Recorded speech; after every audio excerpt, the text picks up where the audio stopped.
The courtroom crackled with tension, the air thick with anticipation. Rows of spectators leaned forward in their seats, their gazes locked onto the defendant's chair. The press cameras at the ready were eager to capture the final moments of what they considered an already decided case. Ryan Brooks, once a rising star in the business world, sat stiffly, his navy blue suit slightly wrinkled from hours of restless waiting. His fingers twitched against the table, the only outward sign of the storm brewing inside him.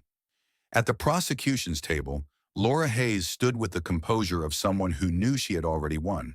Her sharp gaze shifted toward the witness stand, toward Noah Reed, a 15-year-old boy who looked as out of place in a courtroom as a chess piece on a football field. Before Hayes could speak, the judge beat her to it. "Mr. Reed," Judge Walter Simmons leaned forward, resting his elbows on the bench, his expression laced with condescension. "Do you truly believe that a teenager, a child, has somehow cracked a case that has been examined by seasoned legal professionals?" He scoffed, shaking his head. "This isn't a high school debate club. This is a court of law." Laughter rippled through the courtroom. Members of the jury exchanged knowing glances, amusement flickering in their eyes. The reporters scribbled notes, some grinning as if they had just been handed the perfect opening line for their next article. Noah's grip on the remote control in his hand tightened. He ignored the mockery, the skepticism pressing down on him like a weight.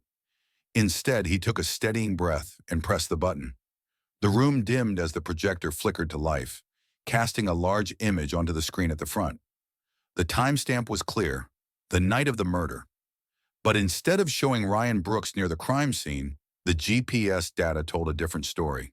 It placed him miles away at the exact time of the incident. The laughter died down. A ripple of murmurs spread through the courtroom like a rising tide. Laura Hayes stiffened. Noah's voice cut through the growing unease. "This data proves that Ryan Brooks wasn't even close to the crime scene when the murder happened." He clicked again, and another image appeared, grainy but unmistakable. A figure wearing clothes nearly identical to Ryan's exiting the area. Judge Simmons's smug expression faltered for the briefest moment. "Are you suggesting," he said slowly, his voice laced with forced patience, "that the prosecution's forensic evidence, sworn testimonies, have all been fabricated?" Noah met his gaze without flinching. "I'm saying they were manipulated." A heavy silence settled over the room. Hayes turned slightly, scanning the jury. The confidence she had exuded minutes ago wasn't as steady now. A few jurors exchanged glances, their earlier amusement replaced with uncertainty. And then, the courtroom went black. Gasps filled the air as the screen flickered off, plunging the space into momentary darkness. The judge slammed his gavel against the bench.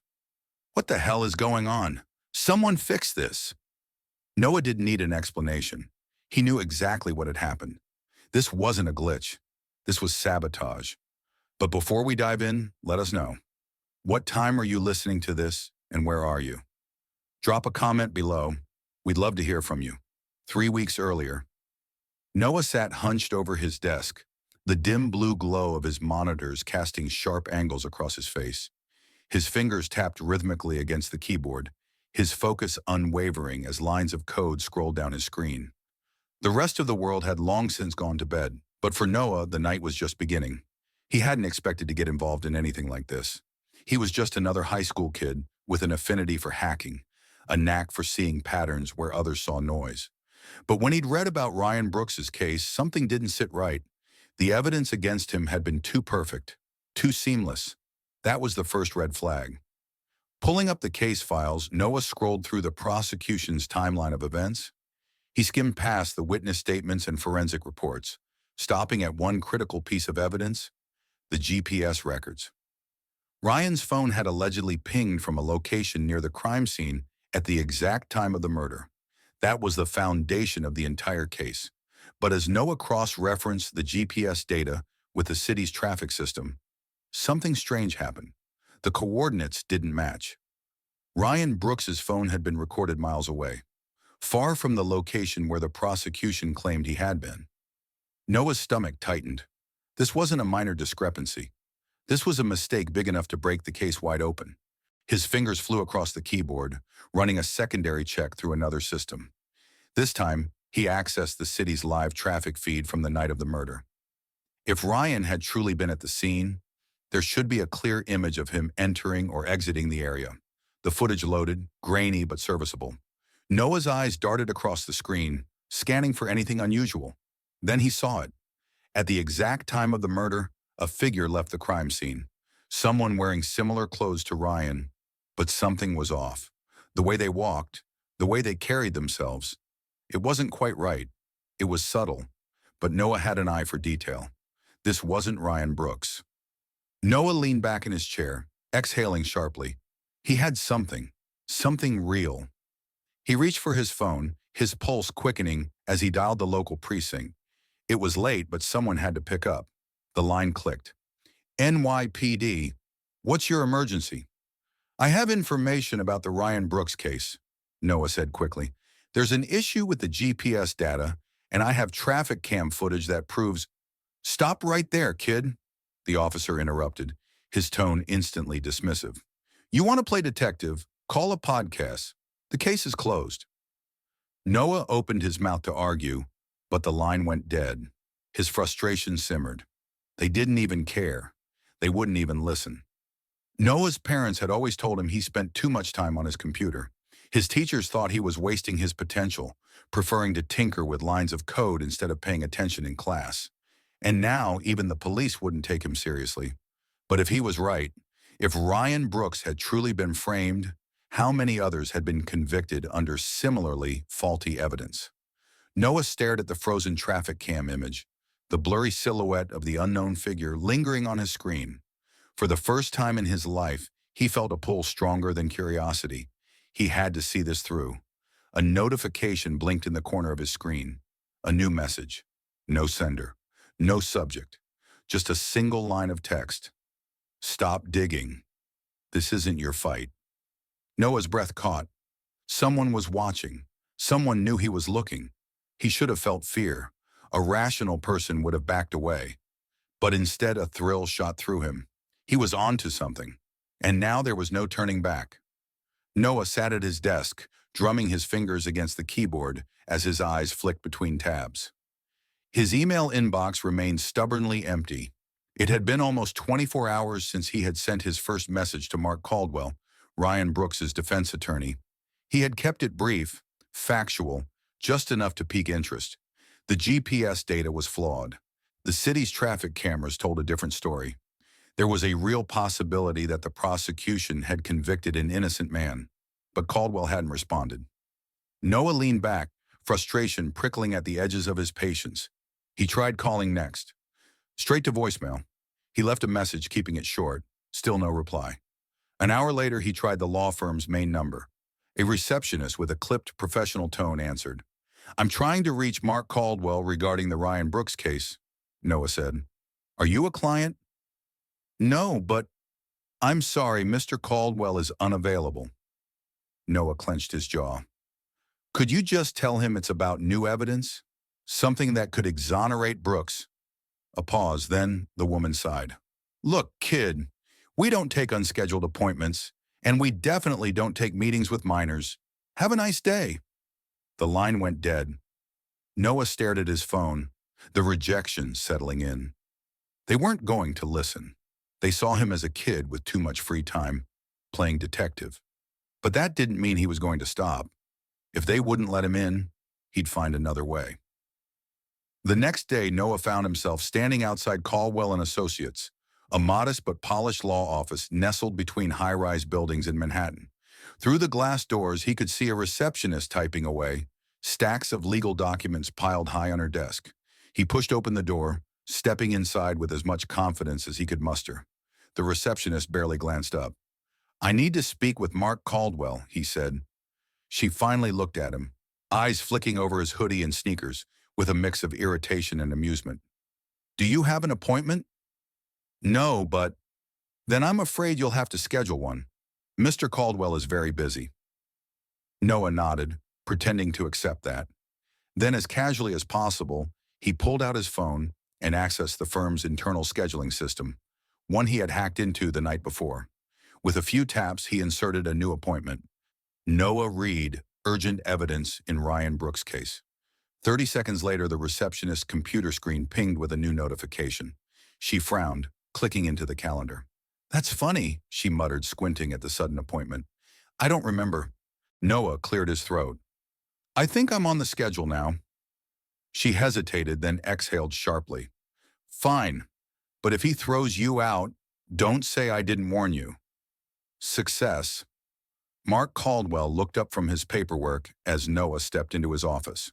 The lawyer was in his mid-50s, with graying hair and sharp, tired eyes. He didn't look pleased. You better have a good reason for being here, kid, he said, tossing his pen onto a legal pad.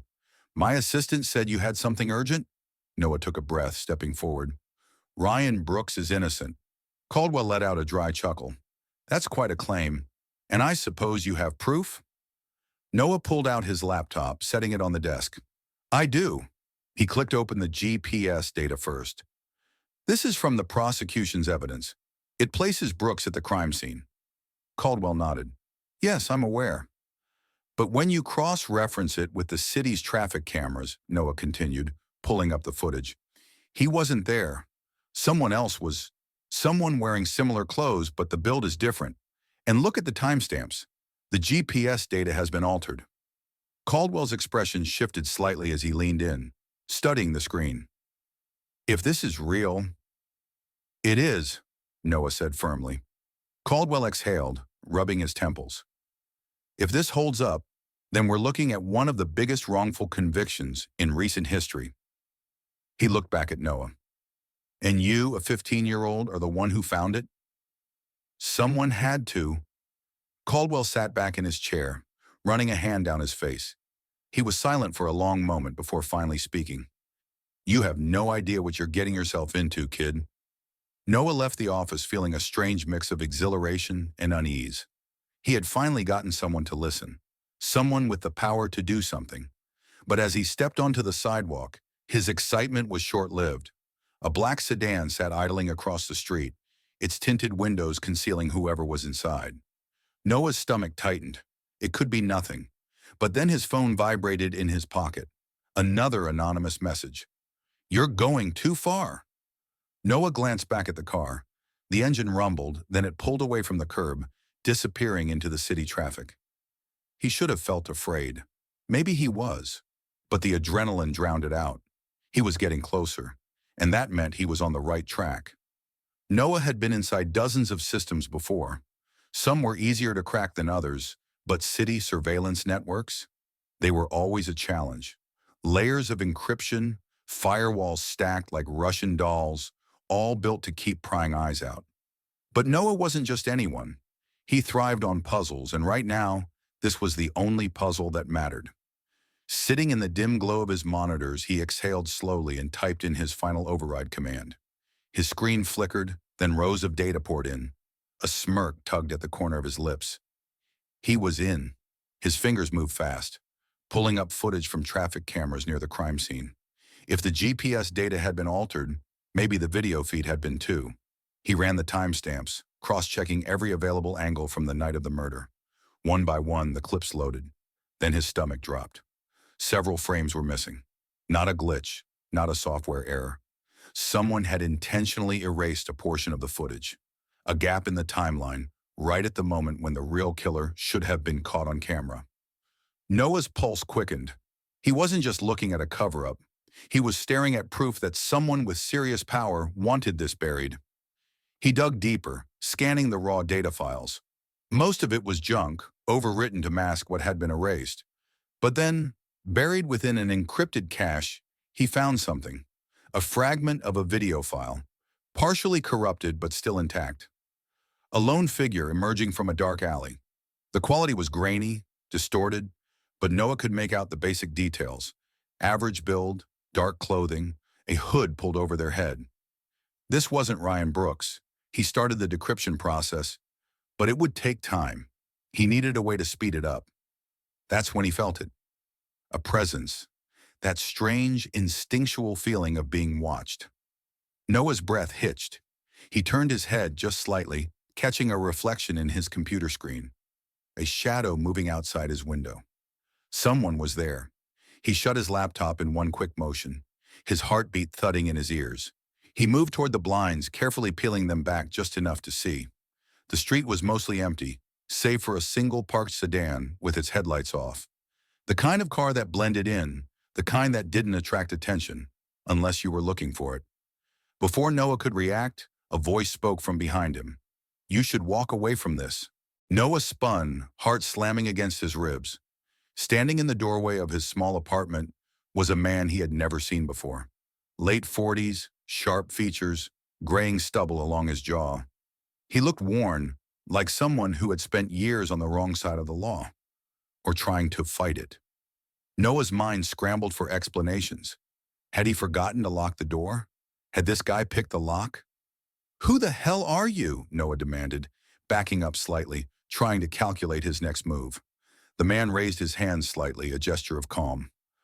"I'm not here to hurt you," he said, voice low. "My name's Daniel Frost. Used to work homicide before I learned how things really work." Noah frowned. Frost? Why does that name sound familiar? "You've been looking into Ryan Brooks's case," Frost said simply. "I was on it before they pushed me out, before they made sure I couldn't ask the wrong questions." Noah narrowed his eyes. "And now you're here? Why?" Frost exhaled, his gaze flicking toward the laptop on Noah's desk. "Because you just tripped a wire, kid. The kind that gets people killed." Noah stiffened. "You mean the surveillance footage?" Frost nodded. "If you found the gaps, you're closer than you realize. But trust me when I say this. Whoever did this, they don't play fair, and they won't let you keep digging." 100 questions raced through Noah's mind, but one stood out. "Then why are you here?" Frost studied him for a long moment before answering. "Because I made the same mistake once. Thought I could fight them on my own." He sighed, rubbing a hand over his jaw. "Didn't end well." Noah hesitated. He wanted to trust him, but this could also be a trap. "Why should I believe anything you're saying?" Frost gave a small, humorless smile. "Because if I wanted to stop you, I wouldn't have come to warn you first." Noah swallowed, weighing his options. He could ignore Frost, pretend this conversation never happened. Or he could listen. "Let me give you some advice," Frost continued. "If you want to live long enough to see the truth, don't let them know what you know. Not yet. And for God's sake, be careful." Then, as quickly as he had appeared, Frost turned and walked out. Noah watched him go, his mind still spinning. He barely noticed the decryption program completing on his screen. He looked back just in time to see the last frame of the recovered video, a clear shot of the mystery figure walking away from the scene. And Noah realized, Ryan Brooks wasn't the killer, but someone else was. And now, they knew he was looking for them. Noah sat hunched over his desk, the glow from his screen casting sharp shadows across his face. The decryption process had finally completed, and now, staring back at him from the pixelated footage, was the image of a man slipping away from the crime scene. He wore a dark overcoat, the hood pulled low, obscuring most of his features. But there was something deliberate about the way he moved. His posture too controlled, too careful, like someone who knew they were being watched. Noah's fingers flew across the keyboard. He ran the image through facial recognition software, linking it with city surveillance databases, social media profiles, and corporate records. Lines of code scrolled past the screen at a dizzying speed. Then, a match, Charles Whitmore. Noah's breath caught. That name carried weight, even to someone who didn't follow the world of high finance. Whitmore was more than just a businessman. He was a power broker, a silent force behind major corporate and political deals. His name rarely made headlines, but when it did, it was always attached to something significant. Noah exhaled, rubbing a hand over his face. This changed everything. If Whitmore was involved, then Ryan Brooks wasn't just a scapegoat. He was the victim of something much bigger, and that meant Noah was stepping into territory far more dangerous than he'd realized. Noah had arranged to meet Daniel Frost at a small cafe on the edge of town. It was the kind of place where people minded their own business, where the background hum of conversation drowned out anything that wasn't meant to be overheard. Frost was already there when Noah arrived, sitting in a corner booth, his hands wrapped around a cup of coffee that had probably gone cold. He looked up as Noah slid into the seat across from him. "You look like you've seen a ghost," Frost muttered. Noah ignored the comment and opened his laptop, turning the screen so Frost could see. "Do you know this man?" Frost's expression barely changed, but something in his eyes darkened. He leaned forward slightly, studying the image before nodding once. "Charles Whitmore." "So you do know him?" Frost let out a slow breath. "Everybody in law enforcement knows him. We just don't say his name out loud unless we have to." "Why?" Noah asked, his voice low. "Because men like Whitmore don't operate in the same world as the rest of us," Frost said. "He doesn't break the law. He bends it, twists it until it serves him. There have been whispers for years, but nothing sticks. Witnesses disappear. Cases go cold. People who try to bring him down end up regretting it." Noah swallowed hard. "He was at the crime scene, Daniel." Frost's jaw tightened. "Then you need to stop." Noah blinked. "What?" "You don't understand what you're dealing with. If Whitmore was there, that means this isn't just about Ryan Brooks. This is about something much bigger. And if you keep digging, you're going to get yourself killed." For the first time, doubt crept in. Noah had always assumed this was just another case of someone powerful rigging the system. He hadn't considered that he might be getting in the way of something far more dangerous. But the thought of stopping now, of letting an innocent man rot in prison, was unbearable. Frost must have seen it in his face. He sighed, shaking his head. "You remind me of myself when I was younger," he muttered. "Too damn stubborn for my own good." Noah stayed silent, waiting. Finally, Frost leaned in, voice barely above a whisper. "If you really want to know what Whitmore is up to, you need to follow the money. His power isn't in what he does. It's in what he controls. The businesses, the shell companies, the offshore accounts. That's where the real secrets are buried." Noah nodded, already forming a plan. Frost's voice hardened. "But listen to me, kid. If you go down this path, there's no turning back. Once you step into Whitmore's world, he will know your name." Noah met his gaze. "Then I'll make sure he knows mine for the right reason." Later that night, Noah sat in his darkened room, the only light coming from his screen as he prepared to infiltrate Whitmore's financial records.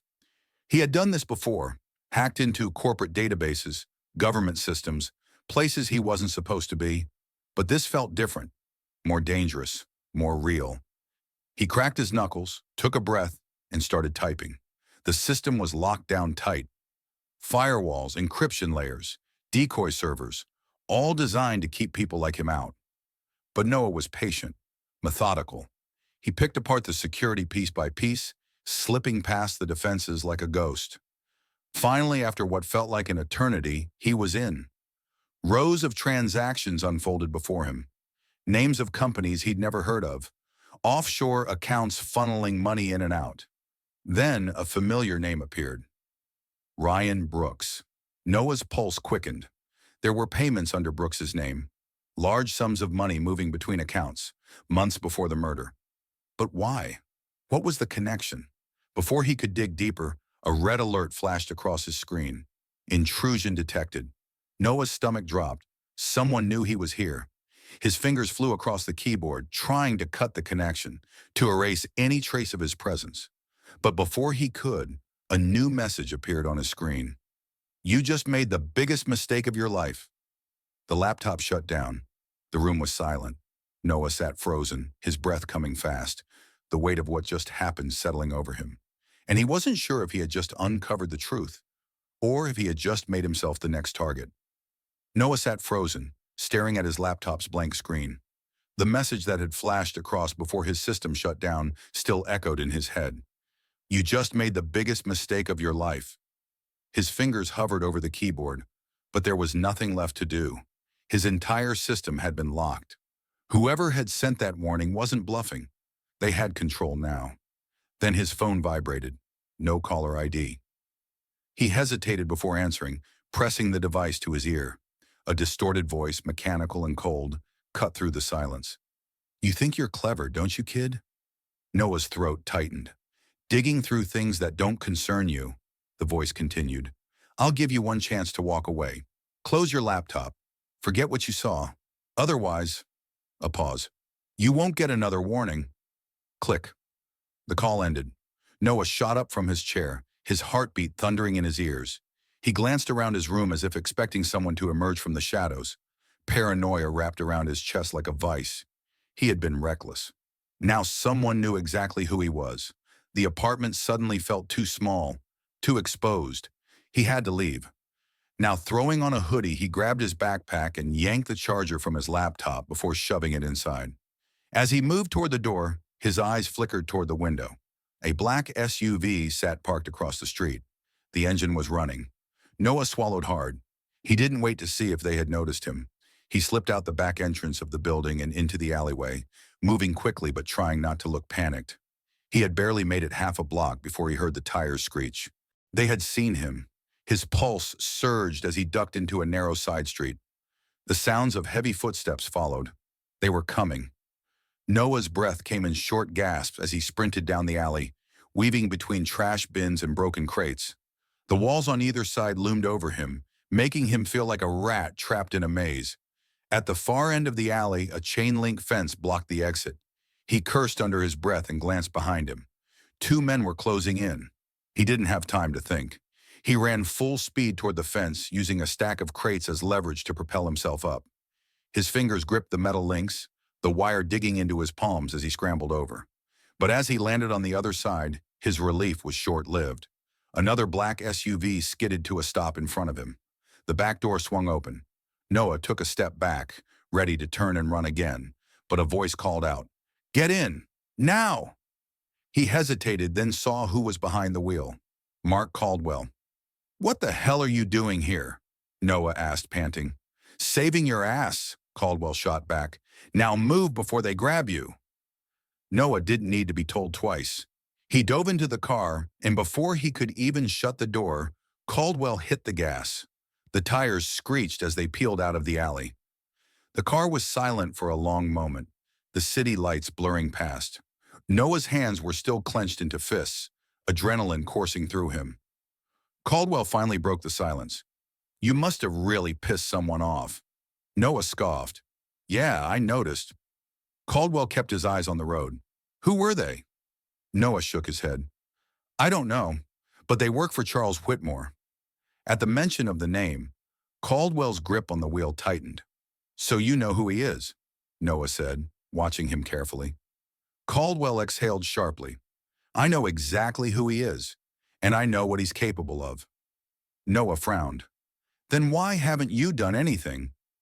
Caldwell's jaw tensed.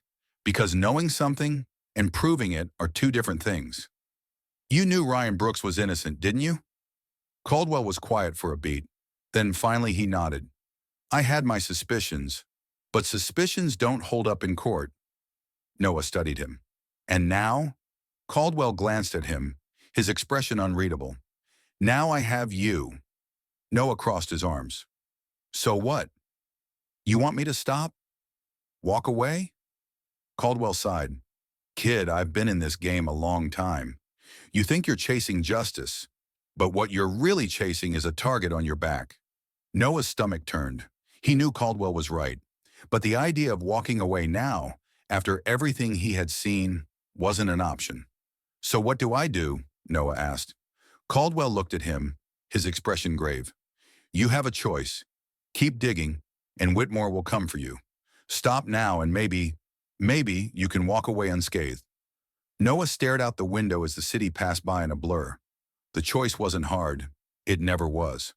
"I can't stop," he said finally. Caldwell nodded, like he had been expecting that answer. "Then buckle up, kid," he muttered, "because things are about to get worse." Mark Caldwell's office had seen better days. The blinds were partially drawn, blocking out the neon glow of the city, and stacks of legal documents cluttered the desk. It smelled faintly of stale coffee and the kind of exhaustion that clung to people who spent their lives fighting battles they rarely won. Noah sat across from the lawyer, his laptop open, screens filled with transaction records and surveillance footage. His knee bounced under the desk, the adrenaline of the past few hours still humming through his veins. "You really don't waste time, do you?" Caldwell muttered, rubbing his temples as he scanned the data Noah had pulled up. Not when someone's trying to kill me, Noah shot back. Caldwell exhaled through his nose, then leaned in. So tell me what I'm looking at. Noah tapped a few keys, pulling up a series of financial transactions. This is Whitmore's offshore accounts. At first glance, it looks like standard corporate shell game stuff. Money moving through different fronts to make it harder to trace. He clicked again, highlighting a particular name. But then I found this. A $100,000 transfer to a guy named Elliot Grayson 2 weeks before Ryan Brooks was arrested. Caldwell's expression darkened. Elliot Grayson. Why does that name sound familiar? Because he was one of the prosecution's key witnesses, Noah said. He testified that he saw Brooks arguing with the victim hours before the murder. But here's the thing. He disappeared right after the trial. No interviews, no statements, just gone. Caldwell sat back, silent for a long moment. Then he reached for his jacket. That's not a coincidence. We need to find him. They found Elliot Grayson in a bar that smelled like old beer and regret, tucked away in a forgotten corner of the city where no one asked questions. The kind of place where men like Grayson went when they had nowhere else to hide. Noah and Caldwell stepped inside, the dim lighting casting long shadows across the stained floorboards. The patrons barely glanced at them, too wrapped up in their own misery. At the far end of the bar, a man hunched over a drink, shoulders tense, glancing toward the door every few seconds. Elliot Grayson. Noah recognized him from the trial footage. He looked worse now, his face drawn, eyes sunken, as if haunted by something he couldn't outrun. Caldwell approached first, sliding into the seat across from him. Mr. Grayson? Elliot flinched at his name, his eyes darting between them. I don't know you, he muttered, gripping his glass tightly. You do now, Caldwell replied. We need to talk about Charles Whitmore. At the mention of the name, Elliot stiffened. His fingers twitched around his drink, and for a second Noah thought he might bolt. You've got the wrong guy, Elliot said, shaking his head. I don't know anything. Noah sat down next to Caldwell. That's funny, he said, opening his laptop and turning the screen toward Elliot. Because this says Whitmore wired you $100,000 before you testified against Ryan Brooks. Elliot's eyes flicked to the screen, then to Noah. You have no idea what you're messing with, kid. Caldwell leaned forward. You lied on the stand, didn't you? Elliot swallowed hard, gripping his glass like it was the only thing keeping him together. I didn't have a choice, he whispered. They told me what to say. They said if I didn't, I'd end up like... He cut himself off, shaking his head. Like who? Noah pressed. Elliot's jaw clenched. He glanced around the bar as if expecting someone to be listening. Then he leaned in. Whitmore isn't working alone. Noah felt a chill crawl up his spine. Before Elliot could say another word, the front door burst open. A group of masked men stormed inside. Noah barely had time to react before Caldwell shoved him to the floor. A gunshot rang out, splintering the air. Elliot gasped, clutching his chest as he slumped forward. Blood seeped between his fingers. Noah's breath caught. Caldwell grabbed his arm, yanking him toward the back exit. Move! They bolted through the kitchen, past startled employees, and burst into the alleyway. Tires screeched behind them as a car peeled away. Noah turned back, his chest heaving. Elliot Grayson lay motionless on the bar floor. The last thing he had said echoed in Noah's head. He's not working alone. But who else was pulling the strings? And how far would they go to keep it buried? Noah sat in the dim glow of his laptop screen, his pulse still unsteady from what had happened at the bar. Elliot Grayson was dead, but before he died, he had given them something. One last desperate act. A file sent to Noah's encrypted email just minutes before the attack. Noah's fingers hovered over the keyboard, his mind racing. He hesitated for only a second before clicking it open. A string of code unraveled on his screen. Lines of scrambled data that meant nothing at first glance. But beneath the surface, Noah recognized what it was. A deep encryption, the kind used to hide sensitive information. He got to work. The room was silent, except for the faint hum of the computer fan as Noah ran the decryption program. Each passing second felt longer than the last. And then finally the screen flickered. The scrambled text resolved into something coherent. A list. Names. Dates. Transactions. Noah's breath caught in his throat. At the top of the list, In bold letters was a name he recognized immediately, Laura Hayes, the prosecutor leading the case against Ryan Brooks, the same woman who had dismissed Noah in the courtroom, who had looked him in the eye and called him a child. But that wasn't all. Further down the list, another name stood out: David Kensington, a high-ranking official in the Department of Justice, someone with the power to shape cases, to control which ones saw the light of day and which ones disappeared into bureaucracy. Noah leaned back, his mind spinning. This wasn't just about Ryan Brooks anymore. This was corruption on a level far beyond what he had expected. His phone rang. The screen displayed an unknown number. Noah hesitated before answering. "Who is this?" A deep, steady voice responded. "You're in over your head, kid." Noah stiffened. "Yeah, I've been hearing that a lot lately." The voice chuckled darkly. "I warned you to stay out of this." Noah's grip tightened on the phone. "Daniel Frost." A pause, then, "Meet me. Midnight, East River Docks." The call ended. Noah exhaled sharply. The last time Frost had warned him, he hadn't listened. Now Frost was reaching out again. That meant one of two things. Either Frost had something important to say, or this was a setup. Either way, Noah didn't have a choice. He returned home to prepare. The moment he stepped inside, he knew something was wrong. The air felt different, charged, unsettled. The hairs on the back of his neck stood up. His laptop was still open on his desk. But something else was different. His window. It was open. Noah hadn't left it that way. His pulse quickened. Slowly, cautiously, he stepped forward, his eyes scanning the room. Then a flicker of movement. Before he could react, something slammed into him from behind. Noah hit the floor hard, his breath knocking from his lungs. His mind scrambled, instincts kicking in. He twisted, bringing up his arms as a shadowed figure loomed over him. A gloved hand shot forward, reaching for his throat. Noah reacted without thinking. He grabbed the nearest object within reach, his laptop charger, and swung it with everything he had. The cord lashed out, catching the intruder across the arm. A grunt of pain. Noah scrambled backward, his heart hammering. The figure straightened, a silhouette in the darkness. He couldn't make out their face, but he could feel the menace radiating off them. For a split second, they just stood there, as if considering whether to finish the job. Then, as suddenly as they had appeared, they turned and bolted through the open window. Noah gasped for air, his hands shaking. He lunged for his phone, his fingers dialing before his mind even caught up. The call rang twice before Caldwell picked up. "Noah?" "They were here," Noah panted. "Someone broke in." Caldwell cursed. "Are you hurt?" "No, but they trashed my place." His eyes flicked to his desk where his files were scattered. "They were looking for something. Maybe the file Elliot sent me." Caldwell was silent for a moment. Then he said, "That means they know what you have." Noah swallowed hard. "Then we don't have much time." He didn't sleep that night. Instead, he packed. His laptop, his hard drive, everything that mattered. If they had found him once, they would come back.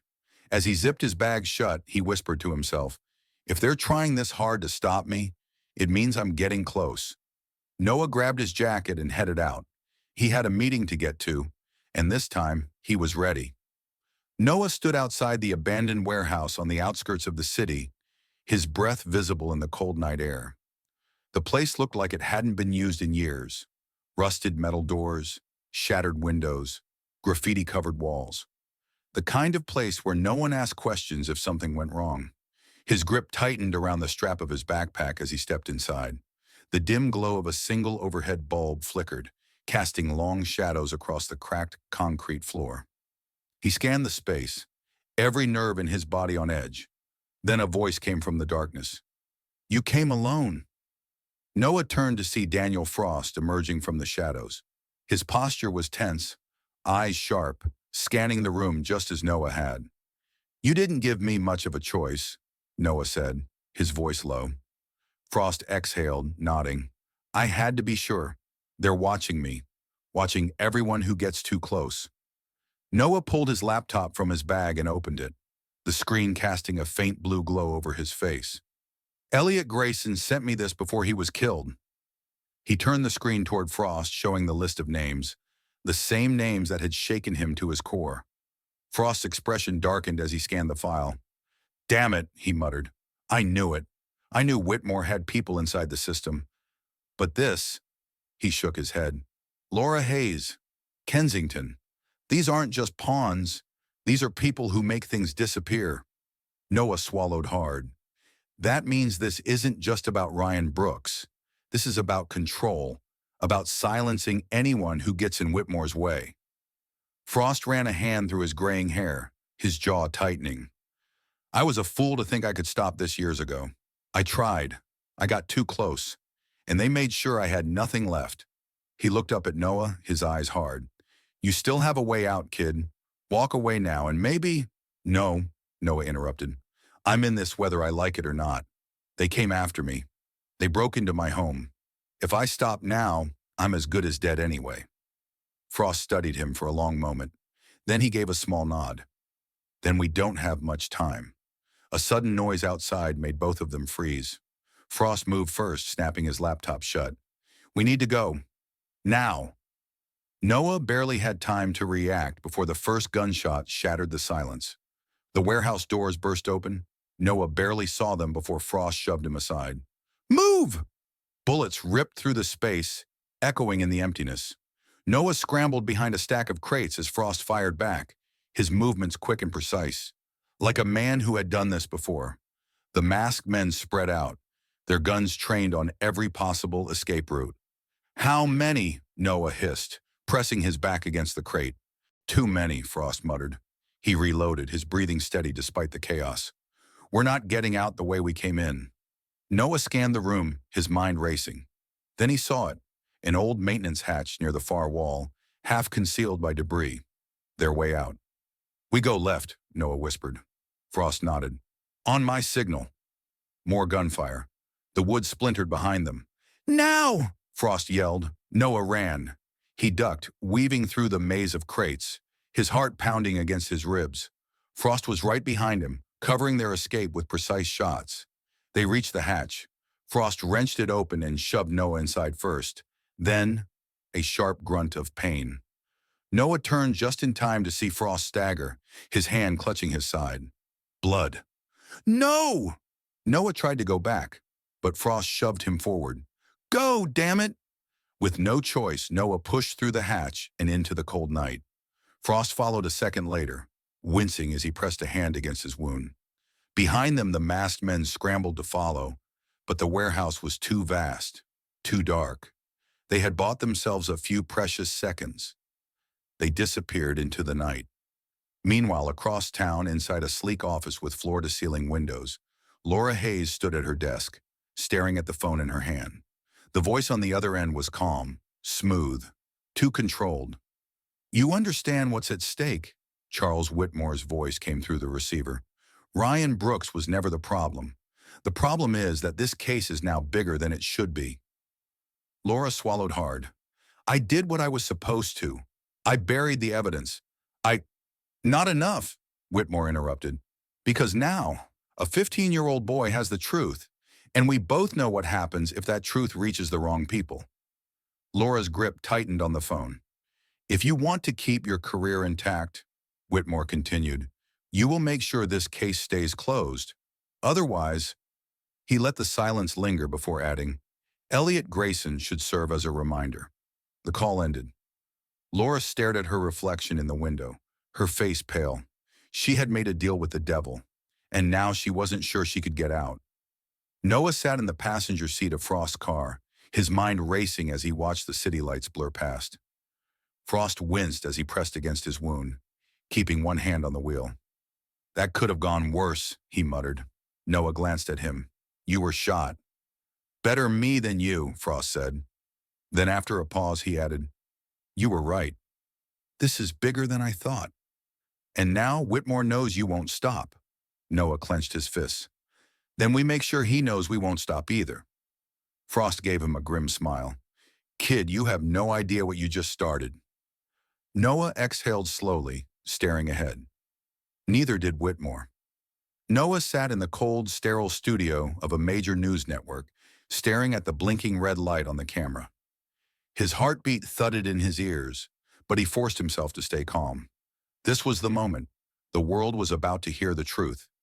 Beside him, Mark Caldwell adjusted his tie, exuding the confidence of a man who had done this 100 times before. But even he knew this was a dangerous game. They weren't just exposing corruption. They were poking a bear that had spent years ensuring no one got close. The interviewer, a sharp-eyed woman named Rebecca Collins, leaned forward. Mark, Noah, what you're about to share could have serious legal and political consequences. Are you both ready for that? Mark nodded. We've seen what happens when people stay silent. We're done being silent. Rebecca turned to Noah. Noah, you've been at the center of this. How did a 15-year-old uncover what the justice system missed? Noah inhaled. Because I looked where they didn't want anyone looking. He turned his laptop toward the camera, bringing up the manipulated GPS data, the altered surveillance footage, and the financial transactions that led straight to Charles Whitmore. This isn't just about Ryan Brooks, Noah said, his voice steadier than he felt. It's about an entire system being controlled from behind the scenes. People who are supposed to uphold justice are selling it to the highest bidder. The images on the screen changed. One by one, the names on the list appeared. Laura Hayes, David Kensington, others. You're saying these officials knowingly participated in this cover-up? Rebecca asked. Noah met her gaze. I'm saying they didn't just participate, they profited from it. In a high-rise penthouse across town, Charles Whitmore watched the broadcast unfold on a sleek television mounted on his office wall. He didn't flinch, didn't frown, didn't show a single sign of concern. Instead, he reached for his phone and dialed a number. Shut it down, he said simply, and ruin the boy. By the time Noah and Mark stepped out of the studio, their phones were already buzzing with reactions. Social media was on fire, people demanding answers, officials scrambling to respond. But Mark's face remained unreadable. He knew how this worked. They had made their move. Now it was Whitmore's turn, and it came faster than either of them expected. A breaking news alert flashed across the massive TV screen in the studio lobby. Teen hacker falsifies evidence in high-profile case? Is this a hoax? Noah stopped cold. What? Mark followed his gaze, his face darkening. That was fast. A second alert followed. Anonymous sources claim young hacker manipulated data for publicity. Noah's stomach twisted. Number that's not... Before he could finish, his phone rang. He answered without thinking. You thought this would be easy? Whitmore's voice was smooth, unbothered. You think you could just walk into my world and expose me? Noah's grip tightened. You're done, Whitmore. Everyone saw the evidence. Whitmore chuckled softly. Did they? The call ended. Noah turned back to the screen, where a new headline scrolled across. Police investigating hacker for illegal data breach. His breath caught. No! Mark's phone rang next. His expression hardened as he listened. Then he exhaled sharply. They just issued a warrant for your arrest, Noah. 15 minutes later, Noah stood in his doorway as flashing red and blue lights painted the walls. The officers didn't even hesitate. Noah Reed, you are under arrest for unauthorized access to private government data, computer fraud, and obstruction of justice. His hands were yanked behind his back. Cold metal snapped around his wrists. He barely heard his mother's frantic voice behind him. Barely registered Mark arguing with the officers. All he could hear was Whitmore's voice in his head. I gave you a chance to walk away. The back door of the police car shut, trapping him inside. The weight of reality settled over him. He had tried to fight the system, and now the system was fighting back. Inside his office, Whitmore poured himself a drink and leaned back in his chair. He had seen this game played before. Noah Reed was just another piece on the board, and he had just been removed.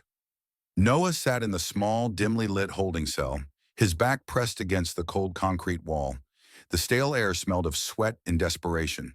The only sound was the occasional murmur of voices from the hallway outside. He had lost track of time, but he knew one thing for sure. Whitmore wasn't done with him yet. His hands rested on his lap, still red from where the cuffs had dug into his skin. He wasn't sure what came next, but he had a sickening feeling that it wouldn't be good. The heavy metal door creaked open, and footsteps echoed against the tile floor. Noah looked up as a familiar figure stepped inside. Laura Hayes. She was dressed impeccably as always. Dark suit, sharp lines, her blonde hair pulled back into a tight bun. But there was something different in her eyes tonight. Less confidence, more calculation. She closed the door behind her and took a slow step forward. "You've caused quite a mess, Noah," Noah scoffed, shifting his position slightly. "I'm not the one covering up crimes." A small, humorless smile crossed her lips. "You're young. You don't understand how the world works. Justice isn't about what's right. It's about what can be proven. And right now, the only thing anyone sees is a reckless hacker who broke the law." Noah clenched his fists. "That's not true. People saw the evidence. They saw what Whitmore did." Laura sighed, shaking her head. "And by tomorrow morning, they'll believe something else. That's how this game is played, Noah. Whitmore owns the board." She stepped closer, her voice dropping lower. "But I'm giving you an out." Noah narrowed his eyes. "What kind of out?" Laura folded her arms. "You confess. Say you fabricated the evidence, that you acted alone for attention. In return, you walk free. No charges, no record. You get to go home, pretend none of this ever happened." He let out a dry laugh. "And let Whitmore keep destroying people's lives?" She exhaled sharply. "Listen to me, kid. You don't get it. If you keep pushing, they won't just ruin your reputation. They'll ruin you." Noah met her gaze. "Then why are you even offering me a deal?" For the first time, she hesitated. Because she's scared too. Noah saw it now, the flicker of doubt in her expression. Whitmore had something on her. He was pulling the strings and she was just another puppet. She leaned down, placing her hands on the metal table between them. "This is your last chance, Noah. Choose wisely. If you pick the wrong side, you may never see the sunlight again." Then she straightened, turned on her heel, and walked out. The door slammed shut behind her. Noah exhaled slowly, staring at the cold surface of the table. His choice had already been made long before this conversation. Time dragged by. He couldn't tell if it had been minutes or hours. His head leaned back against the wall, his mind racing through every possible scenario. Then, something slid under the cell door, a small folded piece of paper. Noah hesitated, then crawled forward, picking it up with careful fingers. Unfolding it, he read the words written in sharp, rushed handwriting. "Be ready at midnight." His heart pounded. Someone inside was helping him. Midnight came. Noah sat still, his senses on high alert, his ears strained for any sound beyond the normal hum of the building. Then, the lights flickered once, then again, and then everything went dark. The emergency lights didn't kick in. The whole floor was swallowed in blackness. Noah barely had time to react before he heard the click of the cell door unlocking. A figure stepped inside, his silhouette barely visible in the faint light from the hallway. "Come on, kid," a gruff voice whispered. "We don't have much time." Noah's eyes adjusted, and recognition hit him. Daniel Frost. The former investigator held a police ID in one hand and a security key card in the other. "You," Noah whispered. Frost gave him a sharp nod. "I told you I had friends in the right places. Let's move." Noah didn't need to be told twice. He shot to his feet and followed Frost out into the hallway. The station was eerily quiet.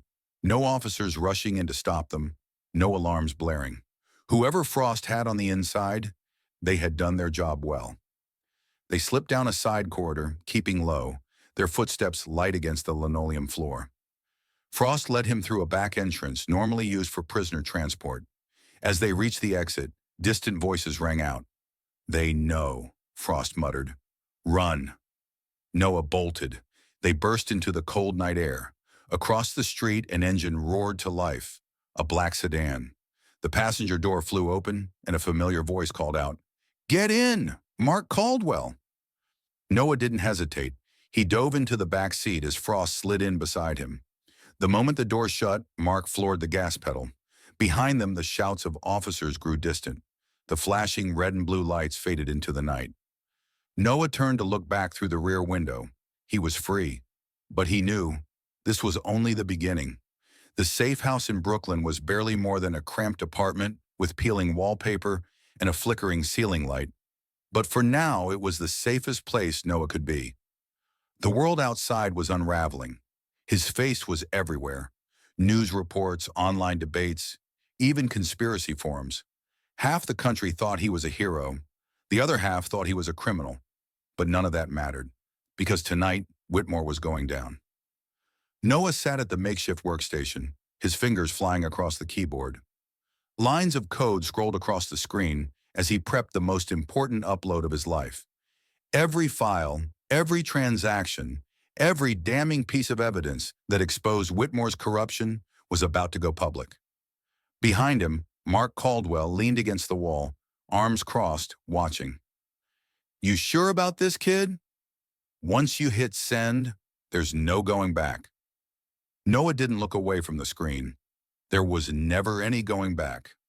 Daniel Frost, still recovering from the gunshot wound he'd taken during their escape, sat nearby with a grim expression. "Whitmore won't just sit back and let this happen. He's going to come after you harder than ever." Noah took a deep breath. "Then let's make sure he doesn't get the chance." With one final keystroke, he activated the live stream. The screen filled with a countdown. 5 minutes until broadcast. Across the city, inside a luxury suite at the Conrad Hotel in Manhattan, Charles Whitmore's face twisted in fury. The live broadcast had taken over every major news site, every social media platform, every independent news channel that wasn't controlled by his people. And the information it contained was devastating. Video clips played. Elliot Grayson's panicked voice confessing before his death. Financial records proving Whitmore's illegal dealings. Surveillance footage showing the missing minutes of the night Ryan Brooks was arrested. The public wasn't just watching, they were demanding action. Whitmore turned away from the massive television screen and faced the group of men seated at the polished mahogany table. These weren't ordinary business executives. They were politicians, high-ranking law enforcement, corporate heads, men who had built their power by standing in Whitmore's shadow. "We have a problem," he said coldly, "and I want it dealt with. Now." David Kensington, the Justice Department official, whose name had also surfaced in the leaks, wiped his sweating brow. This kid has gone too far. We need to shut him down before..." "Before what?" Whitmore snapped. "The damage is already done. The only thing left is to make sure he doesn't get to enjoy it." A slow, deliberate voice interrupted him. "And how do you suggest we do that?" Whitmore turned to face Laura Hayes. She stood near the window, arms folded, eyes unreadable. "Don't look at me like that," she said. "I warned you this would happen." Whitmore's gaze darkened. "You're part of this mess, Hayes. Don't act like you have clean hands." Laura smirked. "Oh, I know my hands are dirty, but at least I'm smart enough to know when the ship is sinking." Whitmore's grip on the chair tightened. "Are you threatening me?"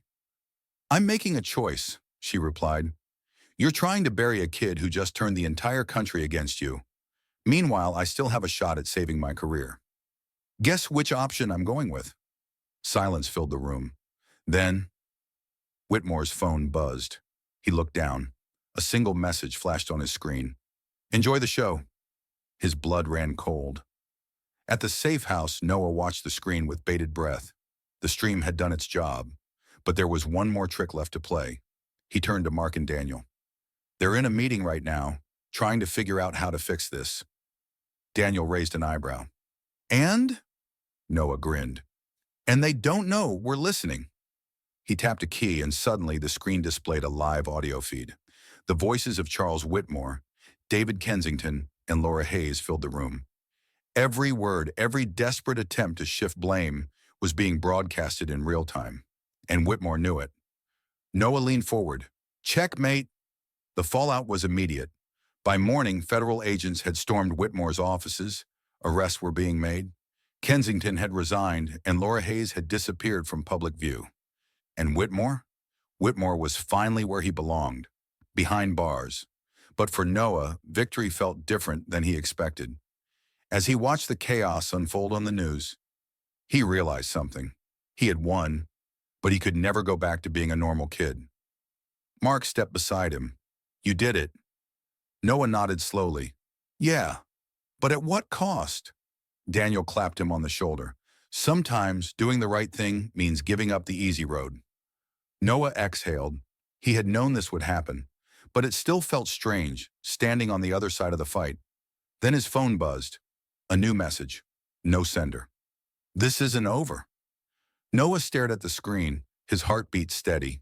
Maybe it wasn't, but he wasn't afraid anymore. Noah stood outside the towering FBI headquarters in Manhattan, his heart pounding in his chest. The last 48 hours had been a whirlwind, breaking out of custody, exposing Whitmore's corruption, and igniting a nationwide scandal. But this was the moment that truly mattered. Inside, the walls of power were shaking. The evidence Noah had leaked had forced the FBI's hand. Whitmore was no longer just a businessman. He was a suspect in a criminal conspiracy, and the government could no longer turn a blind eye. Mark Caldwell adjusted his tie beside him, his face unreadable. They're going to want to talk to you, kid, and they won't go easy. Noah took a breath. Let them. They stepped through the revolving doors. Across the city, in a lavish penthouse overlooking the skyline, Charles Whitmore stood at his bar, pouring himself a drink. He had survived worse than this. Or so he thought. His phone buzzed. A secure line. He pressed it to his ear. Tell me you have good news. The voice on the other end hesitated. The FBI has launched a full investigation. Your accounts are frozen. Kensington is flipping. And Laura Hayes... Whitmore's jaw clenched. What about her? She's agreed to testify.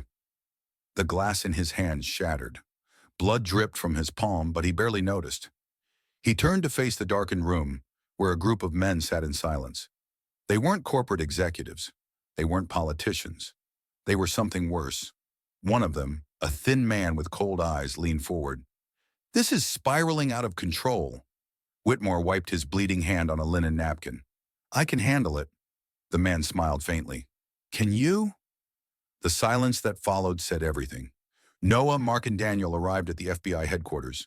The moment they stepped inside, they were met with tense faces and murmured whispers. Agents moved quickly through the halls, papers in hand, phone calls being made. The investigation had shaken the entire system. A woman in a sharp suit approached. Mr. Reed, Mr. Caldwell, Mr. Frost, this way. They were led into a conference room where a group of federal agents sat waiting. Mr. Reed, one of them said, folding his hands, we've reviewed the evidence you released. We're officially launching an indictment against Charles Whitmore. Noah exhaled, a weight lifting off his chest. But, the agent continued, we have a problem. He turned a laptop screen toward them. A live news broadcast played. Business tycoon Charles Whitmore files lawsuit against teenage hacker Noah Reed for defamation and cybercrime. Noah felt the blood drain from his face. They're flipping the narrative, Mark muttered. The agent nodded. And it's working. Public support is splitting. Whitmore still has allies. He's making moves behind the scenes. If we don't arrest him now, he'll slip through the cracks. Daniel crossed his arms. So what's the holdup? The agent sighed. We need something concrete, something undeniable. Right now we have financial records, altered footage, but we need his voice, his admission. Mark glanced at Noah. You thinking what I'm thinking? Noah swallowed hard. We need to make him talk. Hours later, a black SUV rolled through the iron gates of Whitmore's mansion. Inside, Whitmore sat in his office, watching the city lights through floor-to-ceiling windows. Then a voice echoed from the shadows. You're running out of time. Whitmore turned, his hand moving toward the drawer where he kept his gun. Mark Caldwell stepped forward. Behind him, Daniel and Noah entered, their faces unreadable. Whitmore smirked. I was wondering when you'd show up. Mark crossed his arms. We both know this is over. You're done, Whitmore. Whitmore chuckled. Am I? He gestured around. I'm still here. I'm still standing. You think a few files and some leaked videos are enough to bring me down? Noah stepped forward. They were enough to make you panic. Whitmore's eyes darkened. You think you're smart, don't you? He leaned closer.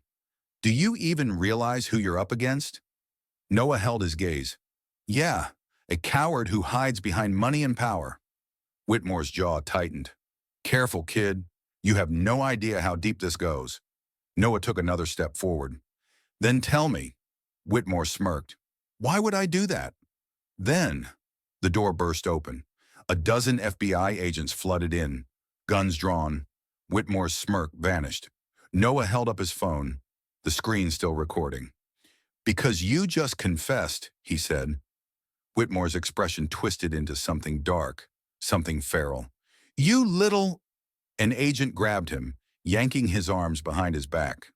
You are under arrest for conspiracy, fraud, and obstruction of justice, an agent read. Whitmore thrashed. You think this ends with me? His eyes locked onto Noah. I'm just the beginning, kid. You have no idea what you've stepped into. Noah's stomach twisted, but he forced himself to meet Whitmore's gaze. Yeah? Then I guess I'll just have to keep digging. Whitmore's screams echoed as they dragged him away. Noah stood still, his breath heavy, his heart pounding. Mark clapped him on the shoulder. It's over. But Noah wasn't so sure, because in the pit of his stomach, he knew. This was only one battle, and there were more enemies waiting in the dark. The courtroom was silent as the judge's gavel struck the wood. The sound echoed across the grand chamber of the New York Supreme Court, final and resolute. Ryan Brooks stood at the defendant's table, his hands gripping the edge, his breath held. Across from him, the prosecution sat stiffly, their case crumbling before their eyes. The jury had been listening for hours, but the final moment had arrived. The judge cleared his throat. After reviewing the new evidence presented, including forensic data, financial records, and sworn testimonies, this court finds Ryan Brooks, a pause thick with tension, not guilty. A collective exhale rippled through the room, gasps, murmurs, even a few cries of relief. Ryan's legs nearly buckled as Mark Caldwell grabbed his shoulder, steadying him. Noah watched from the back of the courtroom, his hands clenched into fists. He had done it. Ryan was free, but something didn't feel right. As the court clerk continued reading formalities, Noah's eyes flicked toward Laura Hayes. She stood on the witness stand, her face unreadable. She had been instrumental in overturning this case, but not out of righteousness. She had done it to survive. Her gaze met his for the briefest second before she turned away. Even in victory, there were still shadows. Later that evening, Noah walked into his apartment, exhaustion pulling at his bones. The dim light from his laptop screen was the only glow in the room. It was over, or at least it should have been. He sat down heavily in his chair, running a hand through his hair. His email tab was still open from earlier, cluttered with unread messages. Sponsors, journalists, anonymous tips. His name was everywhere now. One email, however, stood out. No sender, no subject line, just a single message. You won this battle, but the war isn't over. Noah's pulse quickened. Attached to the email was a file. He hesitated, then clicked. A list unfolded before him. Names, dozens of them. Some he recognized. Politicians, judges, corporate executives. Others were unfamiliar. But one thing was clear. Whitmore was just a piece of a larger puzzle. Noah leaned back, staring at the screen. He had thought taking Whitmore down would be the end, that Ryan's freedom would mean justice had won. But now he saw the truth. This wasn't an ending. This was just the beginning. His fingers hovered over the keyboard. He could close the laptop, walk away, go back to being a 15-year-old kid. But that wasn't who he was anymore. With a slow breath, Noah cracked his knuckles and started typing, because the truth never slept, and neither would he. The cold, gray walls of the federal penitentiary loomed over Charles Whitmore as he was led inside, his wrists shackled in steel cuffs. The cameras outside had captured every step of his downfall. Once a man of untouchable wealth and power, now just another inmate in an orange jumpsuit. Noah stood outside the facility, watching from a distance. He should have felt victorious. He should have felt relief. Instead, he felt uneasy. Whitmore never looked back as the guards escorted him, never fought against the sentence, never even reacted when the judge declared life in prison without parole. But just before he disappeared beyond the prison gates, he turned his head ever so slightly and whispered under his breath. Noah barely caught the words. You can't stop all of us. A chill ran down his spine. Hours later, the press conference room at FBI headquarters was packed. Reporters filled every inch of space, cameras flashing, microphones pointed toward the podium. The lead investigator stepped forward, clearing his throat before addressing the nation. Today marks a turning point in the pursuit of justice. Charles Whitmore, a man who believed himself untouchable, has been sentenced for his crimes. This is a victory not just for Ryan Brooks, but for every individual who has been wronged by corruption in our justice system. Noah watched from the back of the room, hidden among the sea of journalists. Mark Caldwell stood beside him, arms crossed, his expression unreadable. "They make it sound so clean," Mark muttered, "like justice just happens." Noah understood what he meant. They had fought tooth and nail for this outcome, risked their lives for it, and yet the government would take credit for bringing Whitmore down. That was how the game was played.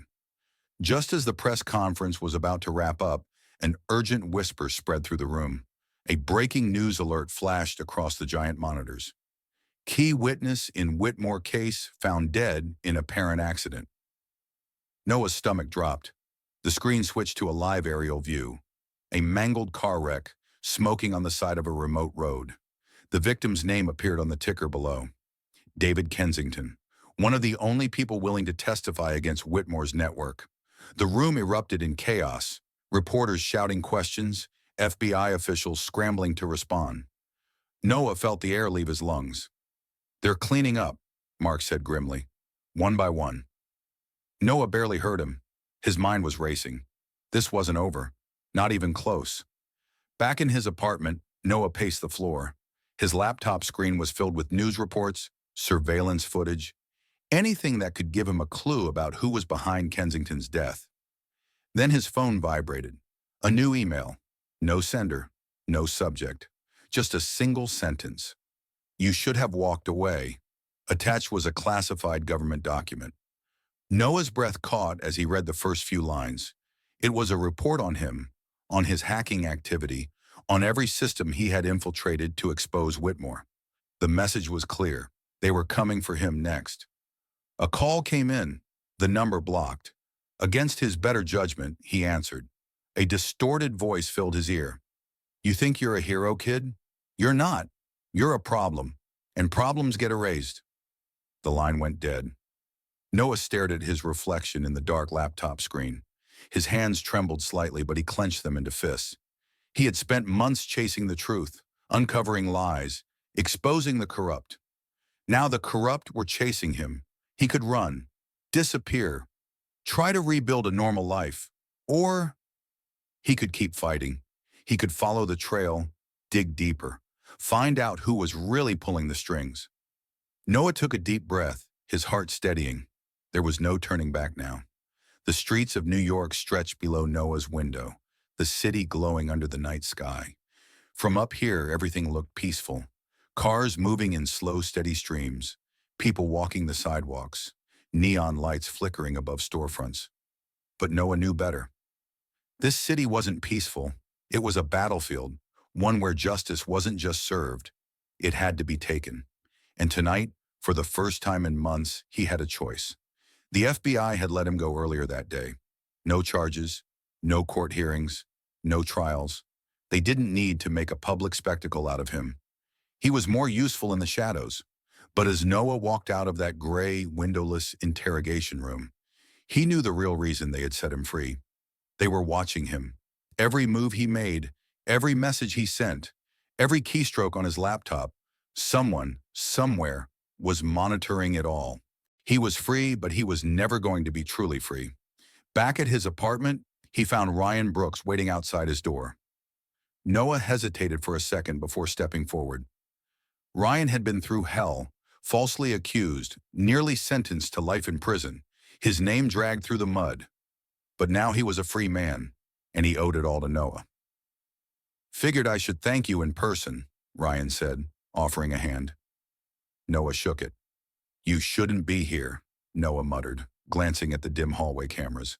"People are watching." Ryan nodded, his expression serious. "I know, but I needed to tell you something." Noah tensed. Ryan sighed. "You did the right thing, exposing Whitmore. But not everyone sees it that way. There are people out there who wanted that case buried, people who think you went too far. Let them, Noah said, crossing his arms. Ryan's jaw tightened. They won't just let it go, Noah. You put a target on your back, and it's not just Whitmore's allies you need to worry about. Noah narrowed his eyes. Then who? Ryan hesitated. I don't know, but I do know this. Justice comes at a cost. Be ready to pay it. Noah didn't answer. He didn't need to. Ryan left without another word, disappearing into the city. Noah watched him go, his mind already spinning. Ryan was right. This wasn't over. Later that night, Noah sat in front of his laptop, the glow from the screen illuminating his face in the dark apartment.